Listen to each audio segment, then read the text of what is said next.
Hello, music fans, and welcome to another video. My name is Jack. I'm a singer and songwriter in Los Angeles, California. And in this video, I want to tell you about myself. I want to give you a little bit of background about me, who I am, and specifically my time in the Seattle music scene and how I ended up here in Los Angeles. I am the product of Greek immigrants who came to America with a dream, and so they dreamed big, and so do I. I grew up in Baltimore, Maryland, and music was always part of my life, was part of my family's life. My mom was always a singer with the church choir. She wasn't that wasn't her profession, but that was always what she was. She was a medical technologist by trade. But she was always very, very involved in the choir, always a singer, an alto. And my father was a big fan. My father was a visual artist. He was a sculptor and a painter, but he was always a fan of music, and he always had music on in the background when he was working, specifically opera music and classical music. And of course, a lot of Greek music, a lot of traditional Greek music as well, growing up. But my taste in music came specifically from my sister, Callie. She was a big influence on my life. She's older than me by 4 years, and she was, growing up into Duran Duran and Men at Work, The Police. These were the bands that first got me started, got me into the music that I began to love very, very much. And then eventually later on, more alternative music, like she got me into Concrete Blonde, the Smithereens, Depeche Mode, and the bands that ended up becoming the influential bands that I started obsessing over going into the 90s. My very first concert was Tears for Fears, and I also I saw Concrete Blonde as well the year before I went to college, and then also early alternative bands like The Pursuit of Happiness and the Tragically Hip. I saw Sting. So these were the bands that influenced me as a youngster going into college, when eventually I moved to New York City, where I studied at NYU. And I went to NYU. My first year was the fall of 1991. And the reason this was a very, very important year is because that's the year that, September of 1991 is the year Nirvana released Nevermind. And this album changed the world. It changed the music scene. And specifically, it changed me as a person. This album changed my life. It's the album, and they're the band that ended up making me a tremendous fan of alternative music, punk rock music, and just wanting to make music of my own.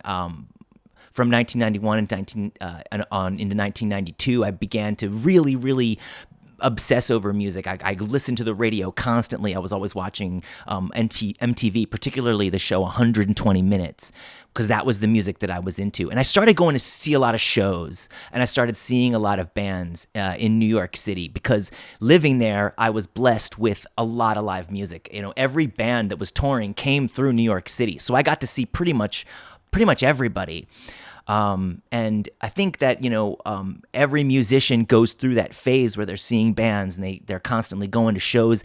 Eventually, you reach the point where you no longer want to be the person in the audience. You want to be that person on stage, and you don't know exactly how you're going to do it, but you know that's what you want. So I remember the summer of 1992 is when I got my first guitar.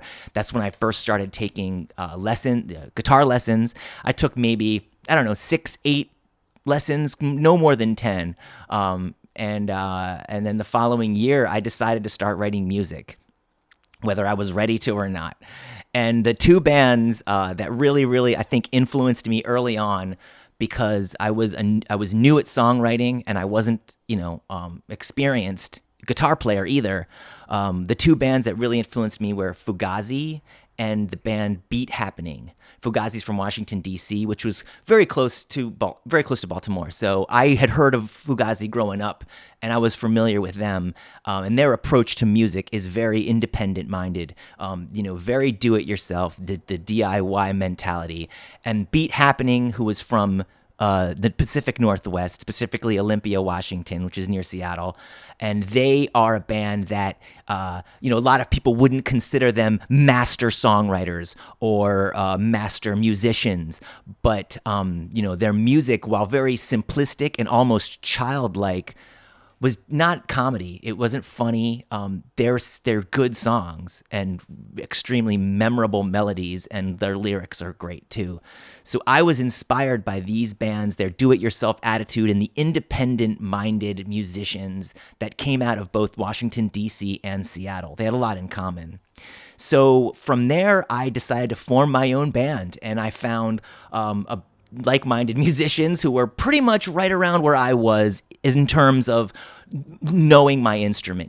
I met a drummer who was also like the same bands as me, and he had just started playing the drums. I had just started playing guitar. We formed a band, and we just started practicing right there in our dorm room. Eventually, we met a bass player, and she had some connections to a recording studio, so we recorded a demo. And then that band kind of fell apart, or it ran its course, and I formed a new band, and we went back into the studio again and recorded another demo and got more serious, started playing more shows. Eventually, we got the attention of some friends of mine who were on the NYU program board, and we got to open for some other bands. Eventually, we opened for one of my musical heroes, Juliana Hatfield, who came to NYU to play a concert, and we got to open for her. And then through that, we got to play the Independent Music Festival, and we got some attention, and I really decided at that point that this is what I wanted to make a go at. Songwriting is what I loved. So at that point, I was, when I was about to graduate, I decided I was going to move to Seattle, the city that, spawned not just Nirvana, but many bands that influenced me, and also a particular record label called Sub Pop, that basically everything on Sub Pop I was in love with. If you were on Sub Pop, I was your fan.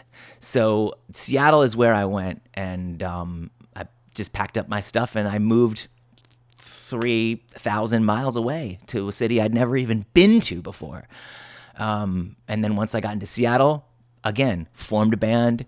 We went into the studio. I met an engineer who he was a young engineer, and he was willing to work as hard as we were. So we got studio time very late at night. Like, we recorded while the studio was closed, and we would stay up all night and record. And then the next day when the studio was open again, we had to get out, pack up our stuff and get out. We recorded more demos, and again started just playing around Seattle. And luckily, we were playing really kind of crappy shows, but we got noticed by a writer who wrote for the weekly newspaper in Seattle. It's called The Stranger, and he's a British guy named Michael Hukin, and he wrote an article about us just because he saw our live show and he liked it. And we got some attention off of that article. We started to play with other bands and got to open for some bands around town, and we made friends with some bands, particularly a band called Harvey Danger, which went on to kind of get, they got pretty famous off of that song Flagpole Sitta. And also Ben Gibbard, who was in a band called Pinwheel at the time, but he's gone on to make Death Cab for Cutie, and Death Cab for Cutie is, they're huge. So we were friends with these bands very early on and got to play with them. Also, we played with Modest Mouse when they were very early in their career. It was in front of like maybe 50, 100 people. But later on, the crowds became bigger, and we started packing the clubs. And the second time we opened for Modest Mouse, it was at an outdoor concert with about 3,000 people. It was one of the biggest shows we ever played. We released an EP that was recorded by John Goodmanson, who was a pretty well-known producer and engineer. He worked with Slater Kinney Harvey Danger, Blonde Redhead, and The Goodness, many other bands. And he came and saw us play. He liked us. We recorded an EP that was put out on Collective Fruit Records, which was the record label of Nabil Ayers, who is the manager of The National. So he went on to huge things. He also formed a record label and record store called Sonic Boom. We got to work with a really great producer. His name was John Goodmanson, and we went in the studio and we recorded our EP 316, which I'm very proud of.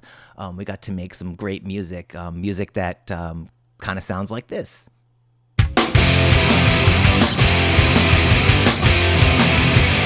Now what you said, it really missed the point, because it made me understand.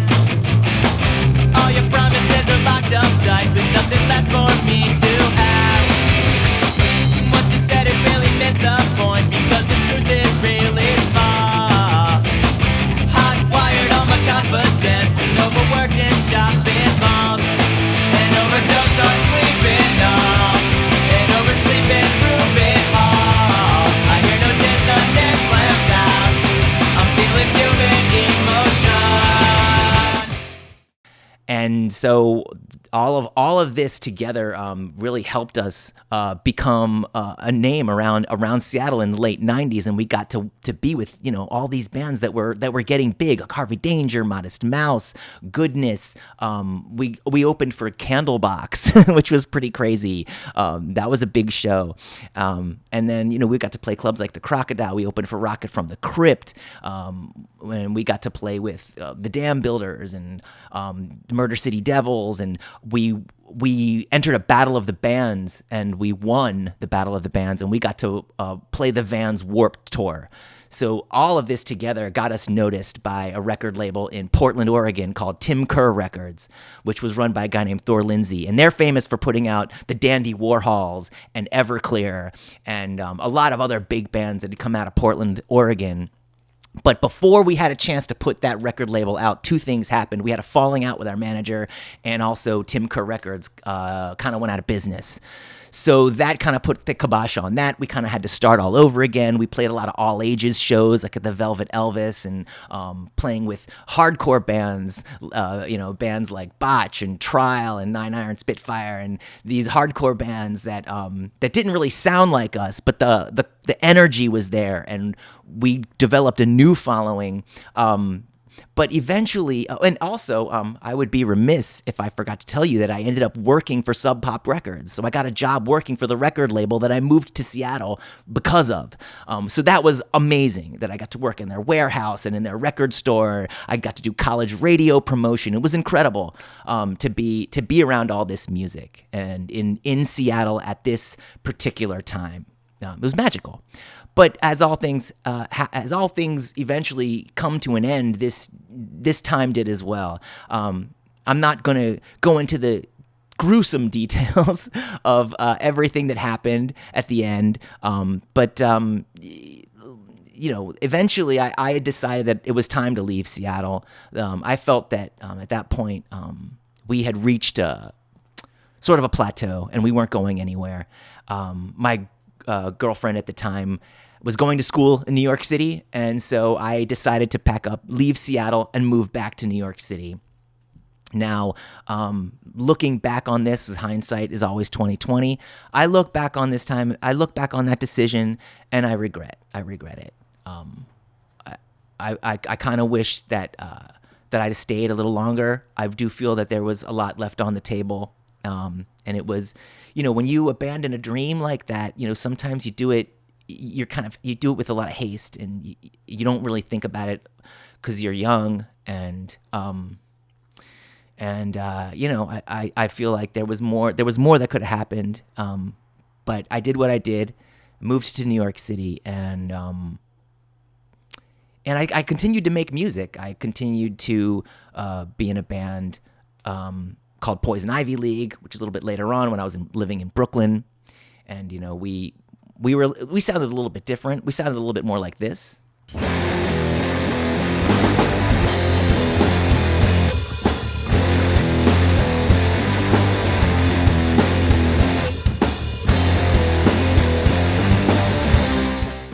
But I never stopped writing music. I never stopped I never stopped wanting to perform, and I worked as a host of a karaoke host, so I got to DJ and play music and sing on stage. But again, these were all like substitutes for what I really, really wanted to do.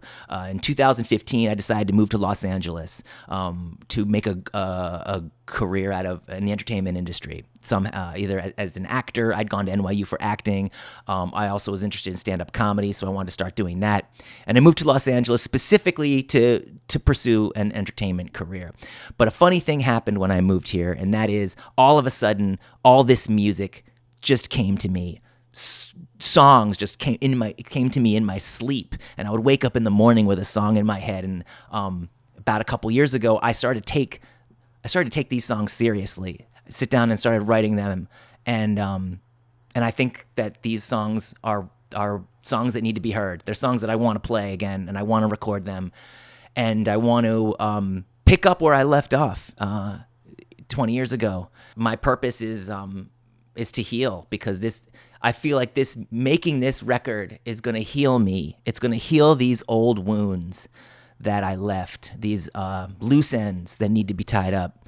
And my vision is to make this record and to help myself heal. But in that process, maybe I'll help somebody else heal as well, and reach this goal of my own, and inspire somebody else to reach their goals. Going forward, if I had if I was to give any advice to anyone out there who wants to pursue any sort of career in music at all, I would probably advise two things. One, if you feel a burning desire, not just in music, or any burning desire in your heart at all, you need to follow that. You need to go. You need to pursue that, because that is in you for a reason. So when you feel that desire, move on it. Number two, don't quit. Don't quit. And that's for two reasons. One, of course, quitting is you're not going to accomplish it, because you're going to put an end. You're going to put the brakes on it, and that can cause pain as well. But for another more important and insidious reason is that your dreams are going to follow you wherever you go. They're going to find you. They're going to circle the wagons, and they're going to come back, and your dreams are going to come back, and they're going to find you, and they're going to knock on that door again, and they're going to say, "Hey, man, you forgot about us, and we're back." So that's an important thing to remember. And so here I am. I'm back, and I've got my purpose and my vision and my goals going forward, and we're going to make this record. If any of you guys have any questions at all about what it was like in Seattle at that time, or what it was like being in these bands, feel free to leave me a message below. Feel free to click that subscribe, and we're going to talk about my music, and we're going to talk about making this record. If you're interested in hearing some more of my band's music, the band was called Severna Park. You can check it out on SoundCloud. I'm going to drop that link right here. And also, I'm in a new band now. My new project is called Mera. Mera means it's Greek for one day, because a lot of people say when they have a dream, when they want to make something, they wait for one day. One day I'm going to do it. Well, I'm here to tell you that that one day is now. Today is the day. So you don't have forever. Make today that day. Today is your day. So my new project is called Mera, and I'm going to be playing a live stream on Facebook, where I'm going to be revealing my new songs for the first time. That's on April 16th, which is a Friday, and it's going to be 5 o'clock Eastern, 2 p.m. Pacific. Once again, April 16th. Come check it out to hear my new music from Mera, and go to my SoundCloud if you want to hear my old band Severna Park. I wish all of you the best of luck in everything you're doing, and I'm going to talk to you soon.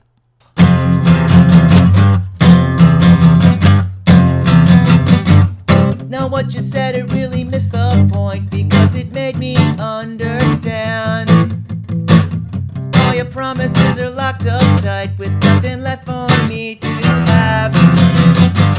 Now what you said, it really missed the point, because the truth is really small. Hot-wired on my confidence and overworked in shopping malls, and overdose on sleeping all, and oversleeping pooping all. I hear no dissonance left out. I'm feeling human emotion,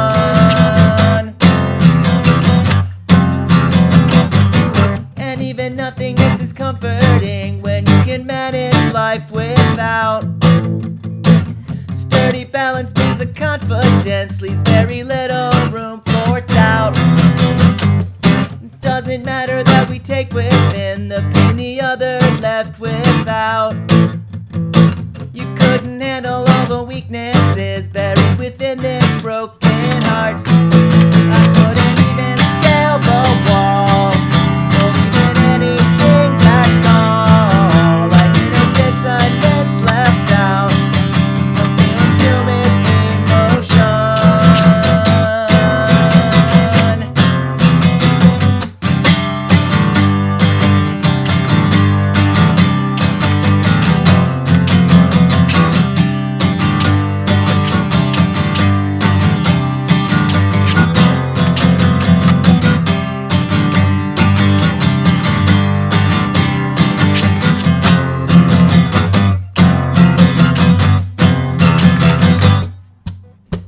I hear no dissonance